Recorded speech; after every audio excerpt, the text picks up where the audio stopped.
Hello, YouTube. This is UMozo3. So now we're on to lesson 41 in the Java curriculum. There's only a few videos left. I'm thinking probably about 3 or 4 or 5 more. But we've already talked about in the previous two lessons, we talked about two sorting algorithms, and we said basically there's more than one way for Java to be able to do something like a standard task, like searching for an element in a list or sorting a list. There's more than one way to do that. And we've already seen two different implementations of a sorting algorithm. We talked about how they work in different ways and how they exhibit slightly different levels of efficiency. We said that the bubble sort code is a little bit easier for the programmer to understand on a conceptual level, but that doesn't mean that it's the least amount of work for the compiler. What we're going to do, and in previous lessons, we've said that basically we can sort any elements that are sortable, right? So obviously ints and doubles have values, they have numerical values, and it's easy to conceptually have a sense of one number being larger than another number. But if you think about a string object or a person object, it's a little bit harder to figure out how one person could be bigger than another person. And so what we did is we essentially studied this interface called comparable. And we said Java provides an interface called comparable.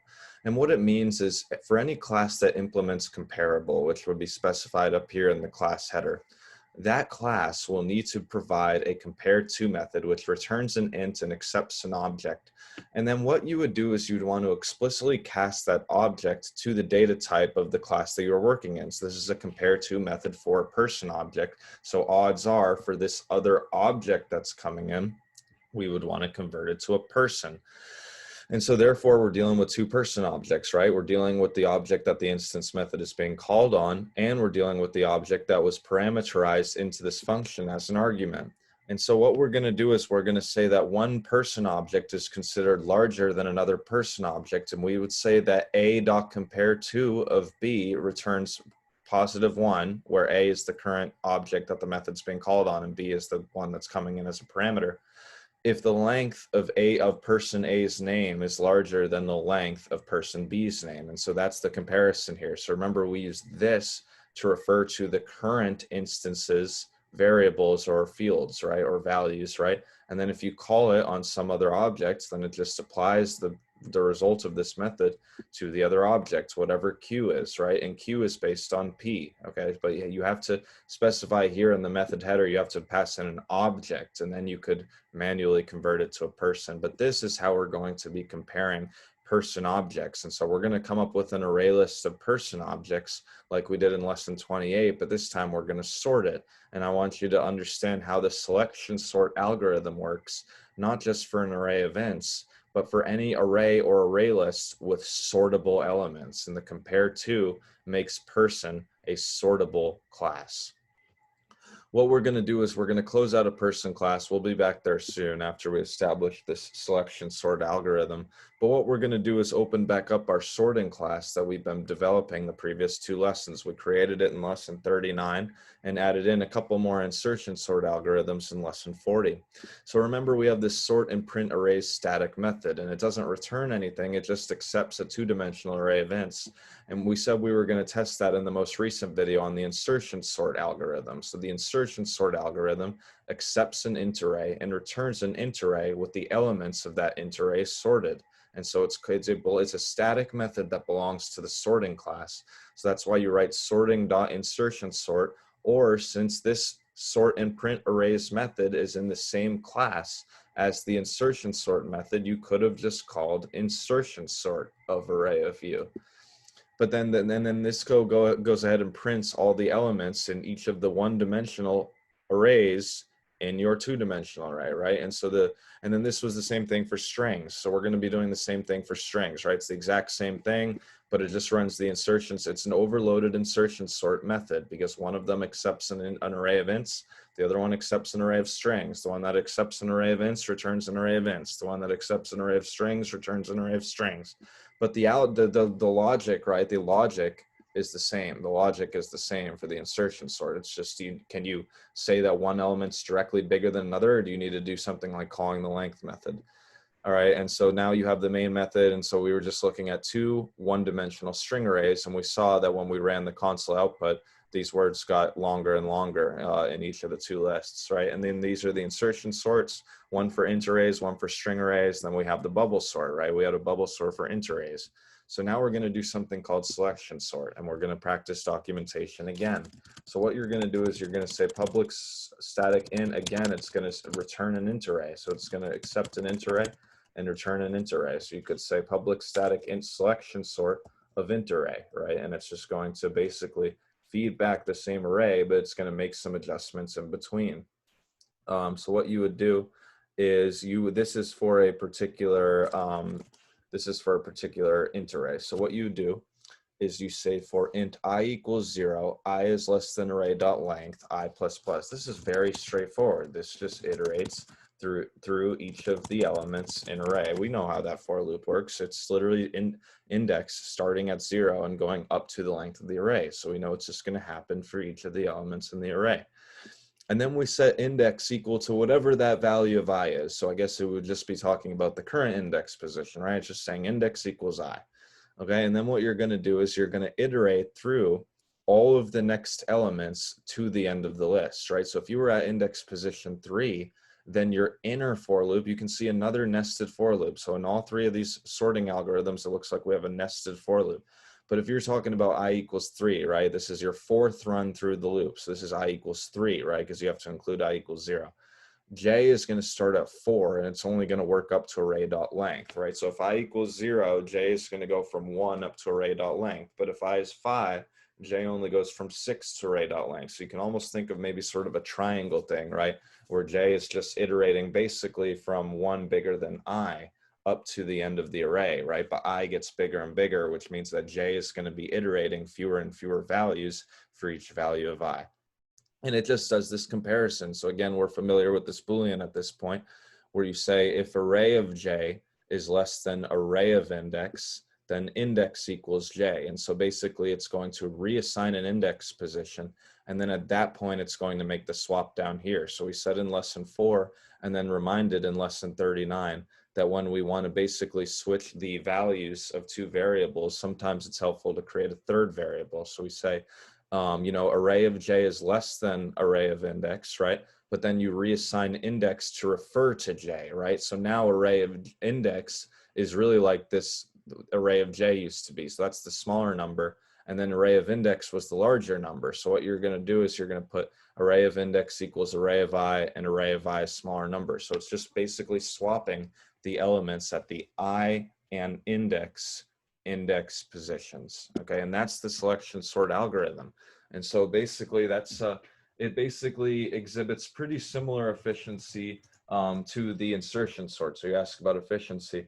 It's certainly better than bubble sort. Okay, so it's better than the sorting algorithm that we studied in lesson 39, but it's not a lot better than insertion sort. So it's basically it's an in-place comparison sorting algorithm. So it's pretty inefficient on large lists.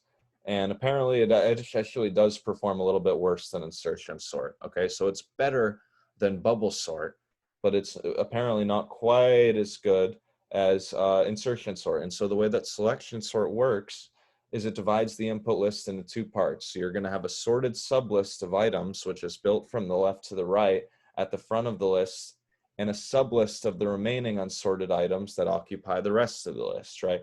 And that's like the triangle thing that we were talking about, right? Where J is going to iterate fewer and fewer values, and it's basically building it from the ground up. It's basically doing one step at a time, okay? So there's a number of sorting algorithms which have better time complexity than selection sort. So there's a number of ways that you could sort an array that would take Java less work than the selection sort algorithm. But for an introductory computer programming course, being familiar with bubble sort, insertion sort, and selection sort should be enough. If you go one step further, there's another sorting algorithm called merge sort. And you might remember in lesson 30, we talked about recursive methods. And we said basically recursive functions are functions that call on themselves. And so basically it reduces to a problem where one that you do know how to solve, and then you work your way up to the problem that you're trying to solve, right? And it's just function calls, it's repeated function calls. It's like a functionception, right? It's like calling a function in and of itself over and over again. It's a little bit trippy. But merge sort, there's a sorting algorithm which actually works recursively. So you can see that these methods are iterative. They use loops, and the selection sort method never calls the selection sort method again. But you could have a type of merge sort where basically you define what it means to merge like two elements if you're only comparing a really small list. But for any lists larger than that, you would just apply the merge sort method to a simpler base case. And that's an example of recursion. But anyway, this is selection sort for an array of integers. So this is the code for it. And hopefully you've had a chance to write this down and internalize what kind of a swap it's doing. And then at the end, we're just going to return that one-dimensional array of integers. So now what you can do is you can go ahead and try this out. So what kinds of things do we have to change? So if you're now, we're going to do it for the two-dimensional array of ints. So now instead of running insertion sort, you'll just go ahead and replace it with selection sort. And then we're going to go ahead and need our int arrays again, right? So I don't remember exactly which ones we had in the first video, but you can just do something, you know, just do something kind of simple here, maybe a couple of negative numbers, right? And you could do something like that. And then you could just pass in one more just for fun. So 100, 400, 200, 220, 80, 75, you know, 160, 420, and 350 or something. So obviously neither of those are sorted. But now if we go ahead and call, you know, you could call int arrays, and then you're just going to go ahead and print the sorted versions according to the selection sort of those two int arrays. So now if you go ahead and compile it and run it with the main method, indeed, we're going to see these arrays are sorted, and this is selection sort, okay? So the numbers get larger and larger. And then remember, if there are two numbers that are the same value, then the Boolean's false, right? It doesn't make a comparison to the same value.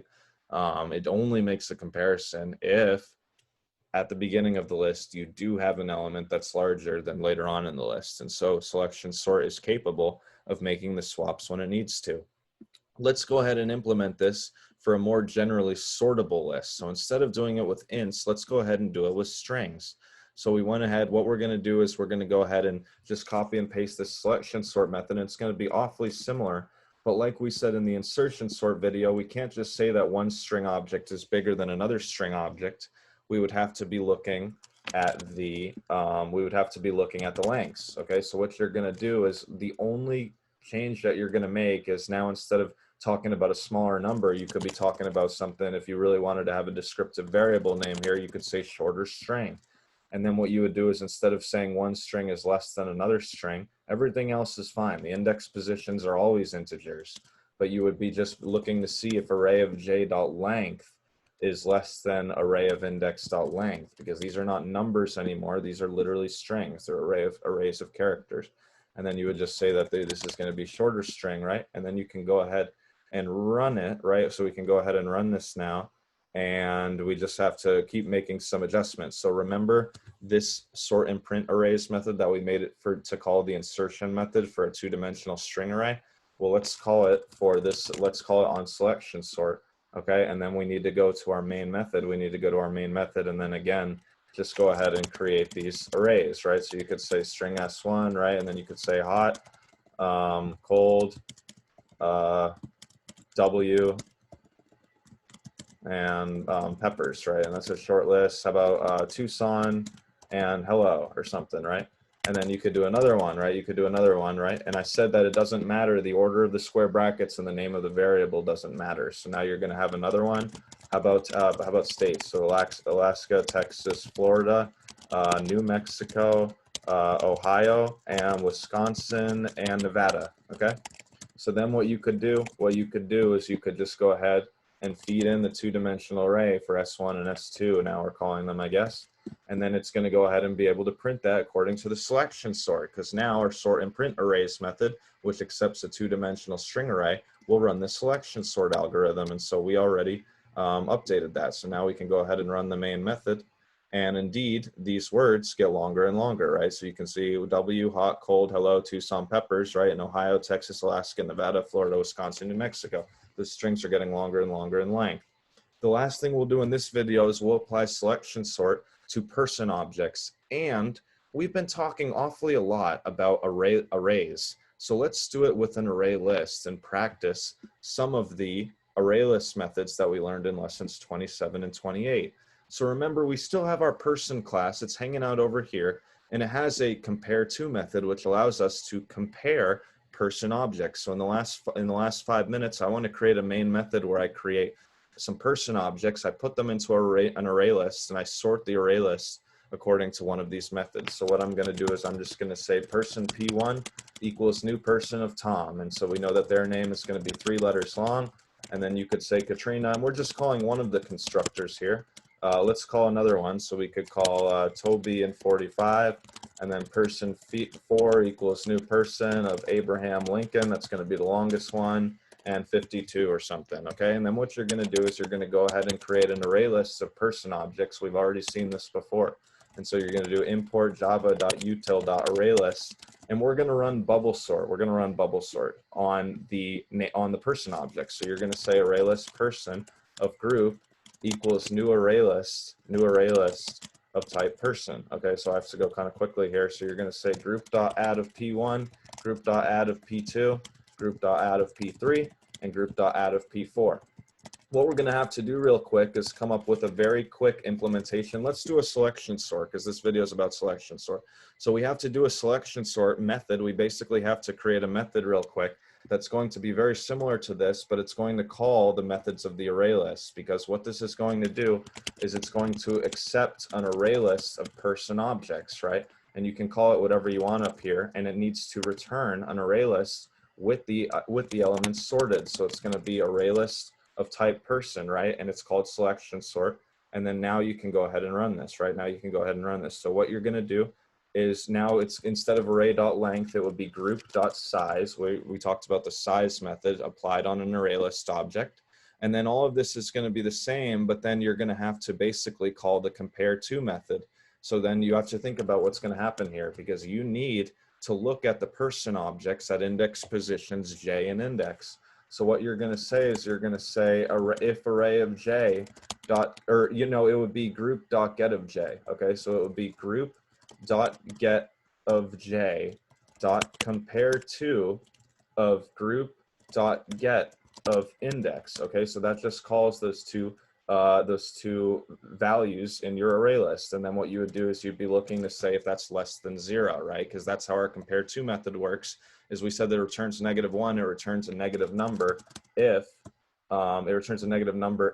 the name of this guy, group.get of j, is less than the one that we're passing in, right? And then we would have group.size here. So we're just making some adjustments, right? It's not a length field anymore, it's the size method.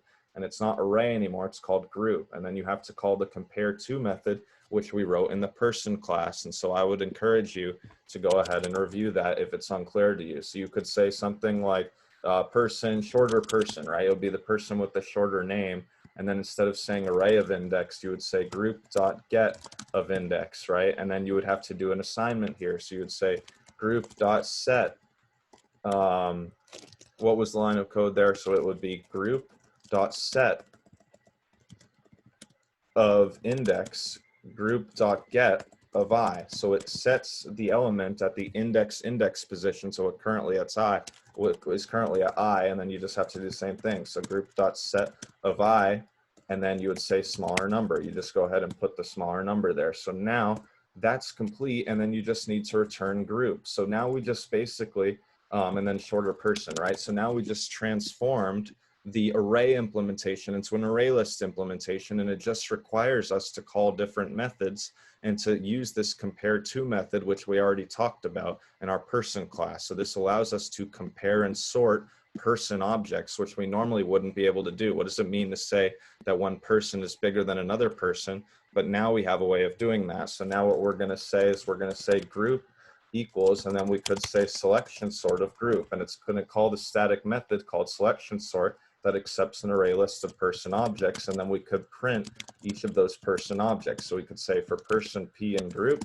and system.out.println of P, just to make sure that they're going to be ordered in the correct way. So we want to print the 2-string representation of these 4 person objects, but we're going to want to see Tom and then Toby and then Katrina and then Abraham Lincoln. So now if we go ahead and compile it, you can see there's a dashed arrow that goes from sorting to person because we're referencing person object. It doesn't mean subclass, it just means you're referencing an instance of that class. So now we run the main method and we see the 2-string representations in the proper order. So it ran one of the algorithms we established, and we just had to modify you know, some of the array terms to be ArrayList methods. And I'd encourage you to review those if you were hazy on those, but hopefully that was interesting for you. And so we'll talk about more algorithms in the next video, searching algorithms. From UMills03, thanks for watching, and please subscribe.